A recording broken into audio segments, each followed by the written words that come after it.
ये है talks news network और आप देख रहे हैं पॉलिटॉक्स, राजनीति का कच्चा चिट्ठा। दीपावली के मौके पर केंद्रीय गृह मंत्री अमित शाह गुजरात पहुंचे और यहां कच्छ रण महोत्सव का उद्घाटन किया। दीपावली के अवकाश में गुजरात के कच्छ में 3 से 4 महीने का रण उत्सव मनाया जाता है। कच्छ के सफेद रण को देखने के लिए देश विदेश के हजारों सैलानी पहुँचते हैं। इस मौके पर गृह मंत्री के साथ गुजरात के मुख्यमंत्री विजय रूपाणी भी उपस्थित रहे।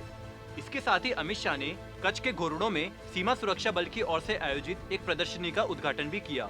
सरकारी योजनाओं और संस्थानों के स्टॉल वाली एक अन्य प्रदर्शनी का भी उन्होंने उद्घाटन किया। केंद्रीय गृह मंत्री अमित शाह ने कच्छ की टेंट सिटी में आयोजित सीमांत क्षेत्र विकास उत्सव 2020 कार्यक्रम में गुजरात के सीमावर्ती जिले कच्छ, बनासकांठा और पाटन के करीब 150 सरपंचों को संबोधित करते हुए कहा, भूकंप के बाद कच्छ के नए स्वरूप को देखकर बड़ा संतोष होता है।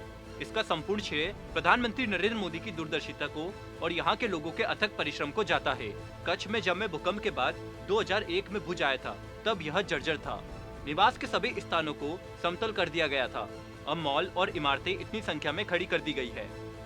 इस विकासोत्सव का उद्देश्य हमारे सीमावर्ती गाँव के निवासियों को सुविधाएं प्रदान करना है, जो अन्य आंतरिक गांवों में उपलब्ध है। हमारे रक्षा बलों के साथ सुरक्षा बनाए रखने में सीमा के नागरिक प्रमुख हितधारक है। बता दें कि 26 जनवरी 2001 को गुजरात के कच्छ में भीषण भूकंप आया था, जिनमें भारतीय जान माल का नुकसान हुआ था।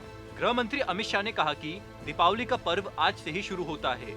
आप सभी को और देश को दीपावली की अग्रिम बधाई देता हूँ। भगवान करे जब दिवाली खत्म हो तब हम कोरोना को खत्म करके नए विकास के साथ आगे बढ़ सके।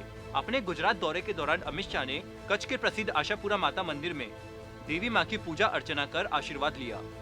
सीमा को बनाएंगे अभेद्य, जवानों के साथ बिताएंगे समय। अपने संबोधन में अमित शाह ने बताया कि वह आने वाले दिनों में सीमा पर जाकर जवानों के साथ रहने वाले हैं। उन्होंने कहा कि हमारे जवान सीमाओं की सुरक्षा करते हैं। आने वाले दिनों में मैं वहां जाकर रहने वाला हूं। केंद्रीय मंत्री ने कहा कि प्रधानमंत्री मोदी का सपना है कि सीमा को इतना अभेद बनाएंगे कि परिंदा भी पर न मार सके। जब तक हम देश की सुरक्षा को प्राथमिकता नहीं देते हैं, तब तक देश की आंतरिक सुरक्षा मजबूत नहीं होगी और विकास की संकल्पना पूरी नहीं होगी। बीजेपी की सलाह पर चलती कांग्रेस तो ऐसा हाल नहीं होता।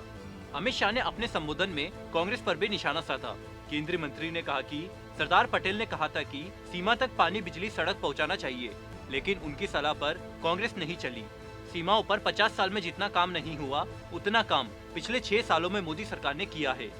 सरहद के गांवों को सुरक्षित करना बीजेपी का वादा और दायित्व भी है। जब भुज पर हमला हुआ तो 71 घंटे यहाँ के लोगों ने दिन रात काम करके हवाई पट्टी को सही किया था।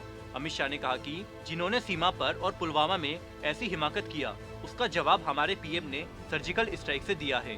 Politics bureau, Delhi. ये है टॉक्स न्यूज नेटवर्क और आप देख रहे हैं पॉलिटॉक्स, राजनीति का कच्चा चिट्ठा।